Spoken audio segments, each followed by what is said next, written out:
The Korean Mafia boss chose a fake bride. He didn't know. The black waitress was his real childhood love. The first time Kang Do-hyun looked at me, after 12 years, he did not recognize my face. He recognized my fear. I was standing in the middle of his engagement hall, holding a silver tray of champagne, while every rich guest stared at me, like I had walked into a room where poor women were not allowed to breathe too loudly. The hall belonged to the Kang family. Black marble floors, gold dragon carvings on the walls, white orchids hanging from the ceiling, men in dark suits standing at every exit with cold eyes and hidden earpieces. Outside, 6 black SUVs waited under the afternoon sun like a warning. This was not just a rich family event. This was a Korean mafia engagement. And at the front of the room stood Kang Do-hyun, the most dangerous mafia boss in Seoul. Cold face, black suit, sharp jaw, dragon tattoo curling from his wrist to his hand, a silver family ring on his finger. Beside him stood my stepsister, Marissa. She wore a white engagement gown and my stolen silver dragon pendant, the same pendant Do-hyun gave me when we were children. The same pendant he once pressed into my palm and promised, "No matter where you go, I will find you." But he did not find me, he found her. Marissa lifted her chin like a queen and looked straight at me. Then she smiled. Not a kind smile. The kind of smile a woman gives when she knows she has stolen your life and wants you to watch her enjoy it. She pointed at me in front of everyone. "Remove that waitress," she said. "She makes the room look cheap." The whole hall went quiet. My fingers tightened around the tray. One of the mafia guards stepped toward me. Do-hyun did not move at first. He only stared. Not with love, not with memory. With the calm suspicion of a man who had survived too many betrayals. Marissa touched the pendant on her neck. My pendant, my proof, my childhood promise, my stolen identity. "She is just a waitress," Marissa added. "Why is she standing so close to the family table?" Just a waitress, that was what they saw. A black waitress in a white uniform, not the girl who had helped Do-hyun speak again when trauma stole his voice. Not his real childhood sweetheart. Not his real first love. Not the woman his fake bride had erased. Do-hyun finally raised one hand. The guard stopped. "Who hired her?" he asked. His voice was low, but everyone listened. That was power. He did not need to shout because the room already feared him. The manager stammered, "Sir, she is temporary staff." Marissa laughed softly. "Then temporarily remove her." A few people smiled. I lowered my eyes, but I did not cry. Not there. Not in front of her. Not in front of the man who had promised to find me and then stood beside the wrong woman.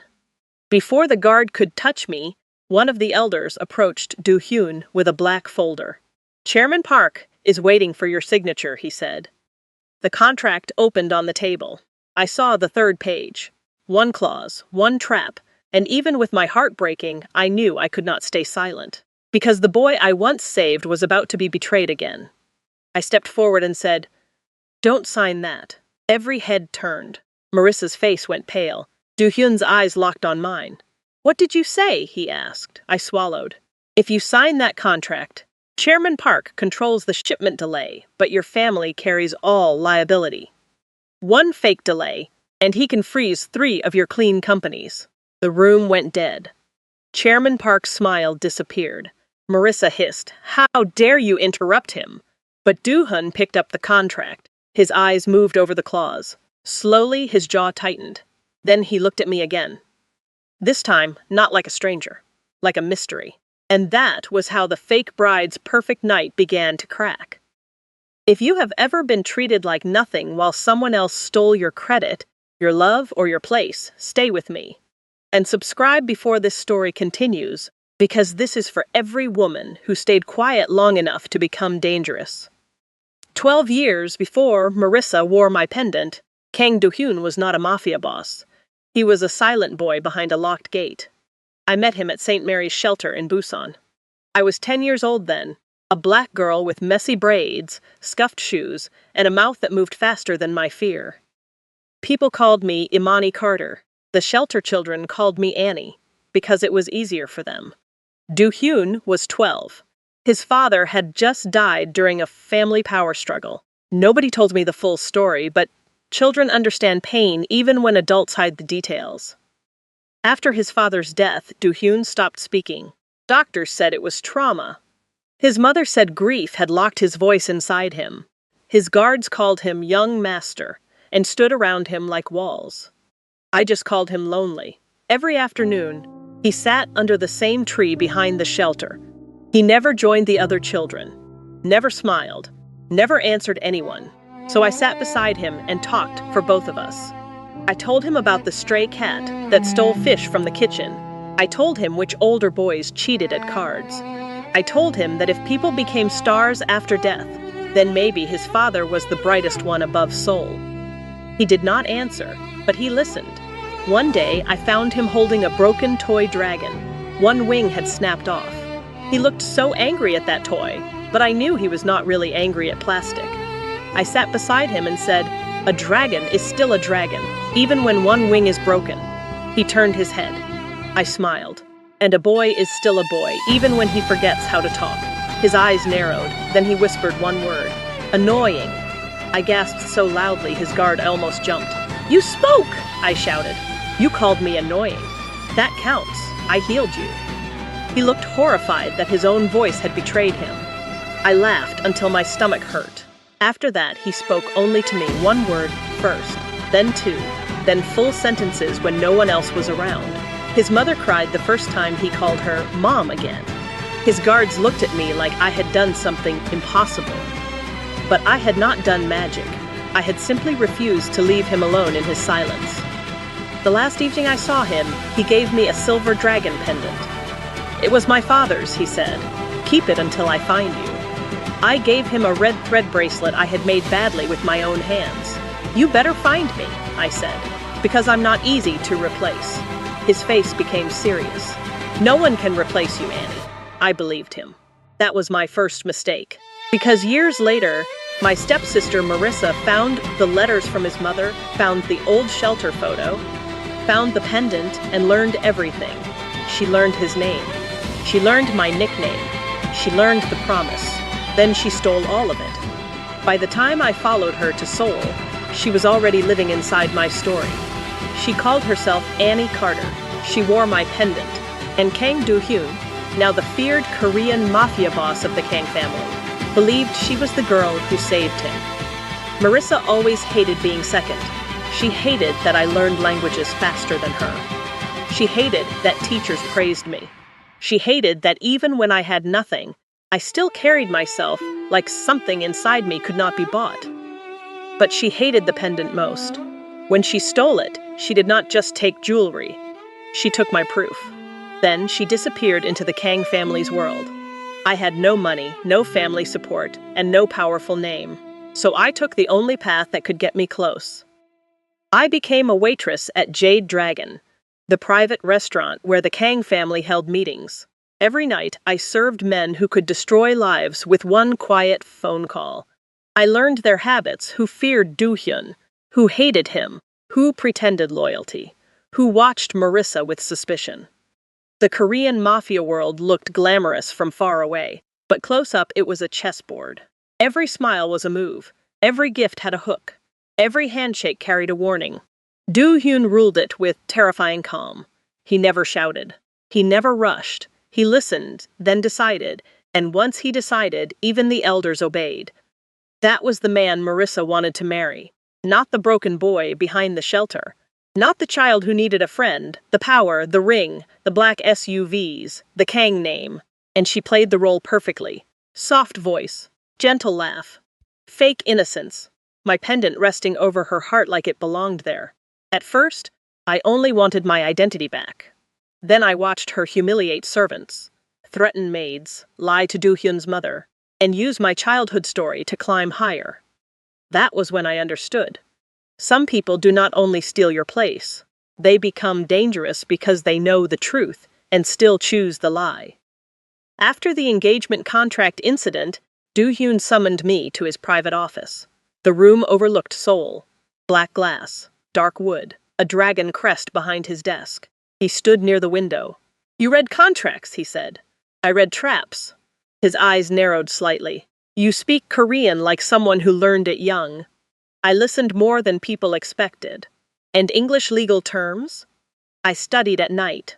What else do you speak? Spanish, French, Mandarin, enough Japanese to catch insults. Enough Russian to know when a man is pretending to negotiate. For the first time, something almost like amusement touched his face. Then his gaze dropped to my neck, to the empty chain where my pendant used to hang. "Where is the pendant?" he asked. My heart stopped. "What pendant?" His eyes sharpened. Before he could answer, Marissa entered without knocking. "Brother Duhan," she said sweetly. "Why is this waitress here?" His face closed again. "She saved me from a bad contract." Marissa's smile tightened. A waitress? Du-hyun looked at her. A useful one. That was the moment Marissa knew she had to remove me. The first frame-up came the next day. A diamond bracelet from Marissa's dressing room was found in my staff locker. The manager dragged me into the main hall while guests were still drinking tea. Marissa stood near Do-hyun, eyes shining with fake disappointment. "I don't want to punish her," she said. Maybe she was desperate. Desperate. That word landed exactly where she wanted it to land.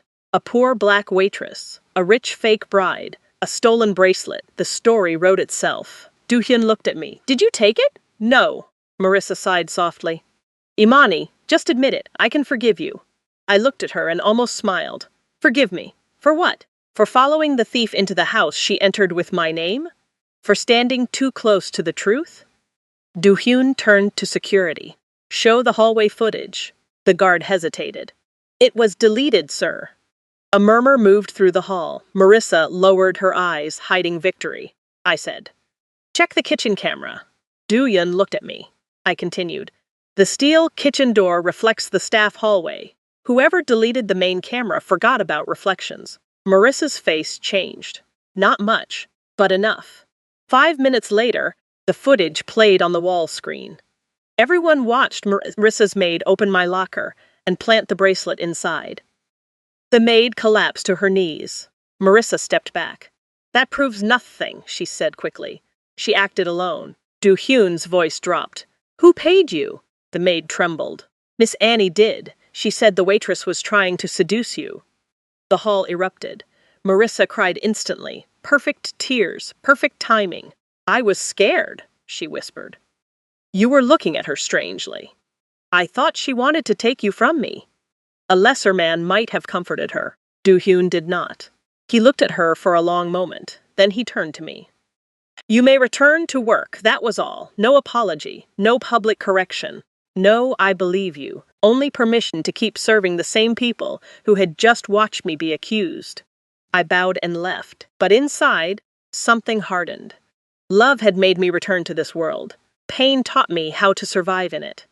That night, Do-hyun's assistant offered me a new contract. Personal translator, triple salary, private security access, direct reporting to the Kang family office. Marissa nearly broke a wineglass when she heard. I signed. Not because I forgave Do-hyun, not because I wanted to be close to him. Because the closer I stood to the Kang throne, the easier it would be to watch the fake bride fall from it. Working beside Do-hyun was torture, not because he was cruel, because he remembered almost everything except me. He still hated sweet tea, still tapped his thumb twice when irritated, still looked at the sky whenever someone mentioned fathers, still touched his left wrist when he was tired, as if the red bracelet I gave him was still there. One afternoon, a Japanese investor misread my file. "Any Carter?" he asked. The room froze. Do-hyun slowly looked up. Marissa, who had arrived with lunch she did not cook, went pale. I corrected him quickly. "Imani Carter," Do-hyun repeated softly. "Annie," my breath caught. The way he said it was not casual. It was a door opening. Marissa laughed too loudly. "Many people have nicknames. It means nothing." Do-hyun did not look at her. He looked at me. "Were you ever called Annie?" The truth rose to my mouth. Then I saw the pendant on Marissa's neck. My proof, my past, my stolen memory. I looked away. "No." His eyes darkened like he knew I was lying, but did not know why. That evening, he placed an old file on his desk. St. Mary's Shelter. My heart almost stopped. Inside was a torn photograph. 2 children under a tree. A Korean boy with haunted eyes. A black girl laughing. My face was half damaged, but I knew myself. He touched the photo with one finger. I searched for her for 12 years, he said. I could not speak. She taught me how to talk again, he continued. She gave me a bracelet. She called me Little Dragon when I was angry. My throat burned. Then he looked at me. Why do you feel like a memory I lost? Before I could answer, the office door burst open. A guard bowed sharply. Boss! Madam Kang collapsed. The room changed instantly. Do-hyun became ice. Where? The old house. Who was with her? The guard hesitated. Miss Annie. Marissa. My stomach turned. Do-hyun's eyes moved to me for one brief second. In that second, I saw the old wound open again. Doubt. Not because he wanted to believe Marissa. Because 12 years of lies had trained him to. And that hurt worse than any accusation. Madam Kang had known. That was what I learned later. She had called me that morning and said only one sentence. If you are the real Annie, come to the old house before sunset, I went. But by the time I arrived, ambulances were already there. Marissa stood in the driveway, sobbing into a silk handkerchief. The maid stood behind her, terrified. Do-hyun stepped out of his SUV like a storm in human form. His men spread across the property. No shouting, no confusion, only cold command. Lock the gates, he ordered. Nobody leaves. Marissa ran to him. Brother Do-hyun, it was her, she cried, pointing at me. Your mother called her here, they argued. Then Mother collapsed. I stared at her. She was not just lying now. She was trying to bury me. Do-hyun turned to me. Were you here? Yes. Did you meet my mother? No. I came after she collapsed. Marissa cried harder. She lies so easily. She has wanted my place from the beginning. Do-hyun's eyes were unreadable. Take Amani to the east room, he said. 2 guards stepped beside me. I did not fight. Not because I was weak. Because I saw the cameras. I saw the maid with shaking hands. I saw Marissa's left sleeve, slightly torn near the cuff. Evidence was everywhere. She was panicking, and panic makes liars sloppy. The east room was cold and windowless. Do-hyun entered after 3 hours. My mother is in a coma, he said. I closed my eyes. I did not hurt her. Then why did she call you the real Annie? The silence between us became unbearable. I looked at him and stopped running from the truth. Because I am. His face changed. I stepped closer. I was the girl at St. Mary's. I sat with you under the tree. I told you dragons are still dragons when their wings break. You called me annoying. It was the first word you spoke after your father died. His breath caught. I continued, each word cutting both of us open. I gave you a red thread bracelet. You gave me the silver dragon pendant. Marissa stole it. She stole the letters from your mother. She stole my shelter name. She stole my childhood promise. Do-hyun backed away like the floor had moved under him. No, yes. His hand went to his wrist, the place where the bracelet used to be. I whispered. You promised no one could replace me. His face broke. Not loudly, not dramatically, but enough for me to see the boy behind the Mafia boss. Annie, he said. I shook my head. My name is Amani, he flinched. Good. He needed to understand. Marissa had stolen my nickname, but pain had taught me to protect my real name. He lowered his head. I believed her. Yes. I let her stand beside me. Yes. I let you be humiliated. I swallowed hard. Yes. For the first time since I returned, Kang Do-hyun looked ashamed. Not angry. Ashamed. That mattered. But it did not fix anything. His mother was still unconscious. Marissa still had the public story. And we had no final proof. So I gave him the only plan that could expose her. Announce the wedding, I said. His eyes snapped up. No. Yes. I will not put you through that. You already put me through worse. This time, we control the ending. Do-hyun announced the wedding for 3 days later. Seoul whispered. The Korean Mafia boss was marrying his childhood sweetheart. The fake bride had won. Marissa walked through the Kang house like an empress. She fired 2 maids, changed the seating chart, ordered custom diamonds, and called every reporter who owed the family a favor. She wanted the world to see her crowned. Good. The higher she climbed, the harder the fall would be. Do-hyun played his part perfectly. Cold, distant, obedient. He allowed Marissa to believe his mother's coma had scared him into marriage. I played mine too. Quiet translator, former waitress, the woman who lost. Behind the scenes, the Kang machine moved. Do-hyun's men recovered deleted camera footage from Madam Kang's hallway. His assistant found Marissa's payment to the maid who planted the bracelet. The private doctor confessed Marissa had asked for a fake pregnancy report. The shelter director sent certified records proving Amani Carter had been called Annie as a child. And in Marissa's locked dressing case, they found my letters from Madam Kang. But the strongest proof was still around Marissa's neck. The silver dragon pendant. She had tried to polish away the scratch on the back, but silver remembers damage. So do women. On the morning of the wedding, Do-hyun came to my office. He wore a black suit with the Kang dragon pin at his collar. He looked like a king preparing for war. "I can stop this now," he said. I shook my head. "No. She wanted a public crown. Give her a public mirror." His eyes softened. "This will hurt." I looked at him. It stopped being about hurt. It is about truth. He stepped closer, but did not touch me. That restraint mattered.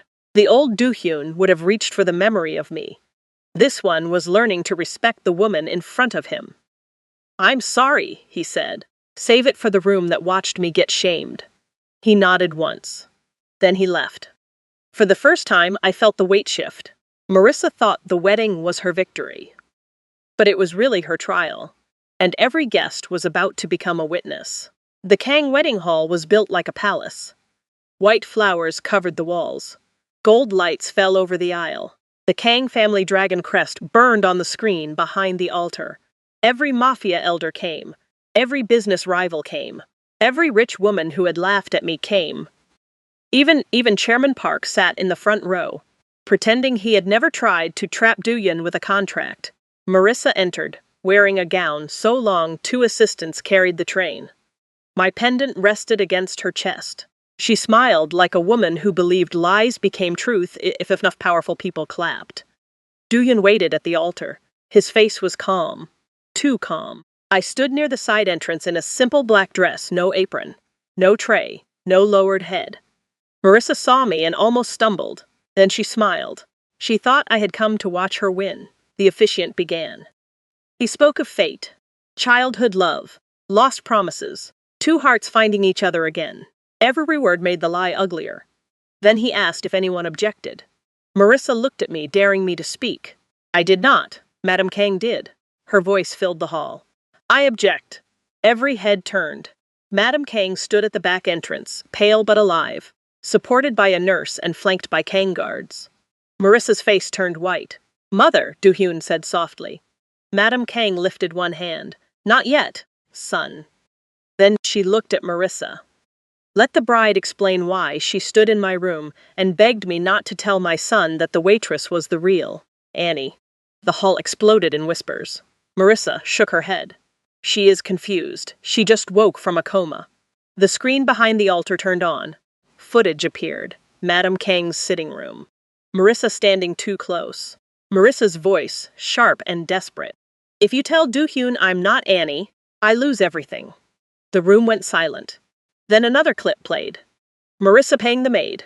Another. Marissa speaking with the doctor about the fake pregnancy report. Another. Marissa ordering my letters burned. By the time the screen went black, she was shaking. Do-hyun stepped forward. His voice was calm enough to frighten people. "Marissa Vale, you entered my family with a stolen identity. You wore the pendant I gave to Amani Carter. You framed her for theft. You tried to force a fake marriage with a fake pregnancy. And when my mother discovered the truth, you tried to silence her." Marissa screamed, "I did it because I loved you." Do-hyun's eyes were cold. "No, you loved the chair beside me." That line hit the room like thunder. The elders lowered their eyes. Marissa pointed at me. She was nothing. She was a poor black waitress. I only took what she could never protect. I stepped into the aisle. This time, nobody stopped me. I walked slowly until I stood between the fake bride and the Mafia boss. Then I looked at the room that had once laughed at me. "She stole my name," I said. "She stole my pendant. She stole my childhood promise. but she could never steal the night I taught him to speak. Do-hyun turned to me. In front of every elder, every rival, every guest, and every guard, the Korean Mafia boss lowered himself to one knee. The room gasped. I froze. He bowed his head. "Imani Carter," he said. "I failed to recognize the woman who saved me before I had power. I let a fake bride stand beside me while the real one was humiliated in my house. Before this family, before my enemies, and before every person who looked down on you, I apologize." My throat tightened. That was not forgiveness. But it was accountability. And for the first time, the room saw me clearly. Not as a waitress, not as a scandal. As the woman their mafia boss had wronged, Marissa lost control. She ripped the pendant from her neck and threw it toward the floor. Do-hyun caught it before it hit the marble. His face darkened. "That belonged to my father," he said. "Then it belonged to her. You do not throw what was never yours." The guard stepped forward. Marissa backed away. "You can't arrest me," she cried. "I am your bride." Do-hyun looked at the altar. "There is no bride here." That destroyed her more than shouting would have. Chairman Park stood quietly, trying to leave. Do-hyun did not even turn his head. "Chairman Park." The old man froze. "You signed as witness for her false identity documents." Chairman Park's lips trembled. I was misled. Do-hyun smiled without warmth. "Then you can explain that to the prosecutors waiting outside." The side doors opened. Legal officers entered with Fakong family security. Not guns, not chaos. Just clean public consequences. That was smarter. That was safer. That was worse for people who lived on reputation. Marissa looked around for help. Nobody moved. The women who had praised her dress looked away. The elders who had accepted her gifts lowered their eyes. Fake power always dies alone. As the officers took her arms, Marissa screamed at me. "You think he loves you? He forgot you. He chose me." I looked at her calmly. "No, Marissa, he chose a lie. But you built it. Now live under it." She tried to lunge, but the guards held her back. Her veil tore. Her perfect hair fell loose. The fake bride, who had entered like a queen, was dragged out like a warning. Nobody clapped. Nobody needed to. The silence was better. Do-hyun stood and walked to me with the pendant in his open palm. He did not try to put it around my neck. "Good." He was learning. "It was always yours," he said. I took it. The silver felt heavy. So did the apology. So did the past. He looked at me with eyes full of regret. "I know I have no right to ask for forgiveness." "You don't," I said. He nodded. "I know. You believed her." "Yes." "You protected her." "Yes." "You let me serve at her engagement while she wore my life around her neck." His jaw tightened. "Yes." I looked around the hall. At the elders. At the women. At the servants. At the guards. Then back at him. I needed this truth spoken. But do not mistake justice for romance. Pain crossed his face. "I won't." I turned and walked out of the hall. This time, nobody called me cheap. Nobody called me desperate. Nobody called me just a waitress. And behind me, the most dangerous Korean mafia boss in Seoul stayed on one knee a little longer. Not because I asked him to. Because for once he understood the weight of what he had failed to see. 3 months later, I opened my own office near the Han River. Imani Carter International Translation and Contract Strategy. The sign was small, the pride was not. My first clients were women who reminded me of myself. Immigrant women, restaurant owners, cleaners starting businesses, single mothers signing contracts they did not fully understand. Girls who had been told to smile while someone robbed them politely. I charged the rich full price. I helped the vulnerable for almost nothing. Madame Kang sent flowers every Monday. Her cards were always dramatic. One said, "My son remains foolish, but the office is lovely." Another said, "If you need me to scold him, call anytime." I kept every card. Do-hyun did not send flowers. He sent clients quietly. Companies with real needs, deals with clean terms. Women who needed protection but did not want charity. Every referral came through his assistant with only 3 letters. KDH, he never came inside. For weeks, his black SUV parked across the street, always far enough not to pressure me, always close enough to make sure no enemy of the Kang family bothered my door. At first, it irritated me. Then I realized something. He was protecting without claiming. That was new. One rainy afternoon, I found a small box on my desk. Inside was a red thread bracelet. Ugly, uneven, clearly handmade by a man with too much guilt and no crafting skill. The note said, "I tried to remake what you gave me. It is terrible. I know." I laughed before I could stop myself. Then someone knocked. Do-hyun stood outside, holding 2 cups of tea. "No sugar," he said quickly. I stared at him. "You learned." I'm trying," I let him in. We sat across from each other while rain slid down the windows. For a while, neither of us spoke. Then he said, "I searched for Annie for 12 years, but I searched for the child who saved me, not the woman she became. That was my failure. I listened," he continued. "Marissa gave me a memory. You gave me truth. I should have known the difference." "Yes," I said. "You should have." He accepted that without defense. That mattered more than another apology. Then he looked at my office walls, the files, the client folders, the small plant near the window. "You built this yourself." "I did. I'm proud of you." I almost told him he had no right to be, but his voice held no ownership, only respect. So I said, "Thank you." His eyes softened. "I won't ask you to come back to the Kang house." "Good. I won't ask you to stand beside me." "Better. I will ask if I can bring tea again next week." I looked at the ugly bracelet, then at him. "One tea," I said. "No promises." His mouth lifted slightly. "No promises." That was how healing began. Not with a wedding. Not with a kiss. Not with a mafia boss claiming the woman he lost. But with a man learning to sit across from the woman he wronged and not demand instant forgiveness. 6 months later, Madame Kang opened a foundation under my direction. The Kang St. Mary Foundation. Its purpose was simple. Help orphaned girls, immigrant women, and low-wage workers with education, housing, legal support, and contract protection. Madame Kang said it was my idea. It was not. It was hers. But she told me, "You lived it, so you should lead it." The launch banquet was held in the same hall where Marissa had humiliated me. I walked in wearing a gold dress I bought with my own money. No tray, no uniform, no fear. The room noticed. Of course it did. Power respects what it once ignored when it realizes someone stronger is watching. Do-hyun stood near the side wall, not beside me, not touching me, not claiming me, just present. Madame Kang introduced me. "Miss Amani Carter is the reason this foundation exists." The applause started soft, then grew. I stepped to the microphone. "I know what it means to be overlooked," I said. "I know what it means to have people see your uniform before they see your mind. I know what it means to have your name, your story, and your work stolen by someone louder." The room quieted. But I also know this.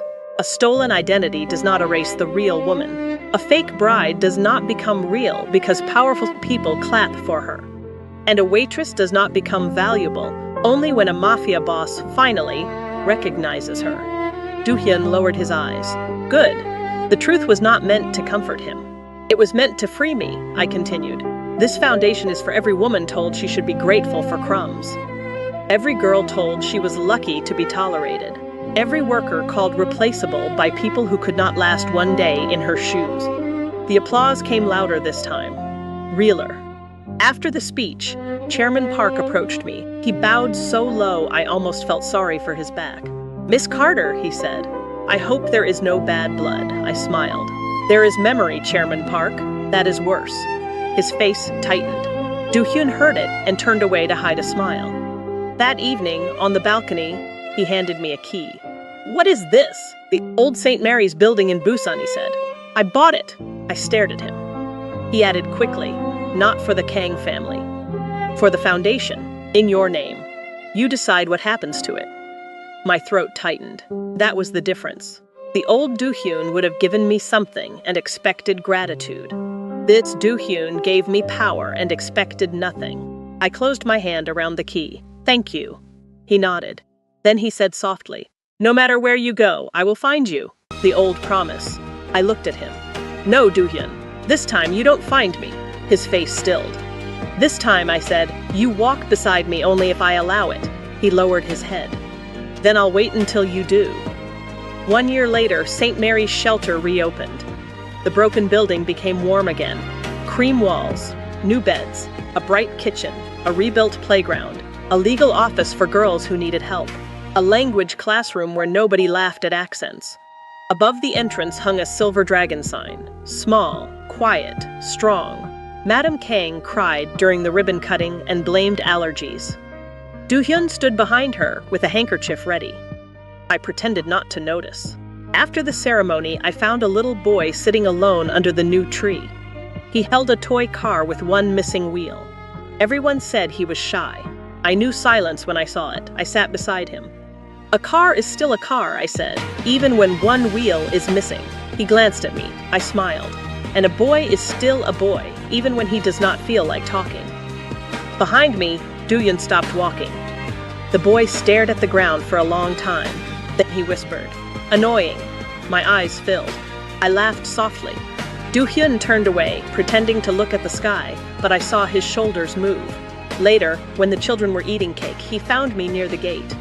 No guards beside him, no mafia mask, just a man who had finally learned that love without respect is only possession-wearing perfume. "I have a question," he said. I raised an eyebrow. "Careful. Dinner. That is not a question. Will you have dinner with me?" I looked at him for a long moment. This was not the boy I lost. Not exactly. This was not the mafia boss who failed me. Not exactly. This was someone trying to become worthy of the woman standing in front of him. "One dinner," I said. His face softened. "No sweet tea," I added. "No sweet tea. And no calling me Annie in public." "Imani," he said. "Correct. Clear. Mine." We walked back toward the shelter together, not as a perfect love story, not as a stolen childhood promise magically repaired. Something slower, stronger, earned.